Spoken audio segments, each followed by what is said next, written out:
Heto na nga pala ang pambansang pagkain dito sa Saudi Arabia. Hindi ka taga Saudi pag di ka nakakain ng ganitong luto. Ang tawag nga pala dito ay kabsa.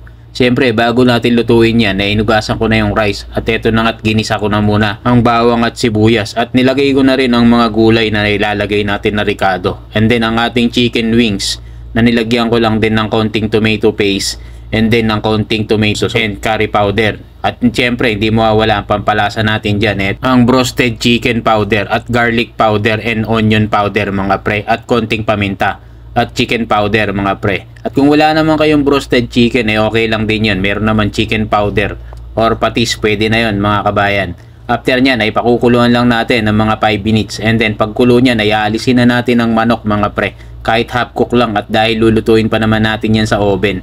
After nga nyan mga pre, syempre ilalagay na natin yung rice natin na inunaban kanina at hinugasan. At ilalagay na natin dyan sa ating pot at lalagyan natin ng konting tubig na hot water para maluto ang ating rice mga pre. At ito naman chicken natin na nilagay sa oven ay ayos na yan. At ito namang rice ay halu-haluin lang natin. Kaya lutuin lang natin ng dahan-dahan ulit ang rice para naman maganda ang pagkaluto ng ating kabsa rice mga pre. Timeran lang natin ng 15 minutes. After nyan ay ox na yan mga pre. At special shoutout ko lang tong ating mga kaibigan na si Jason Thomas ng Kuwait, si Donna from Kubar at si Bok de Guzman yung aking classmate at si Nem Servania, AJ Salayon at si Andrew Katindig ng San Andres, Bukidnon, Manila. At heto at pagkatapos kong lutuin ng ating kabsa nilagay ko na sa aking plato at ready na nating lapangin yan.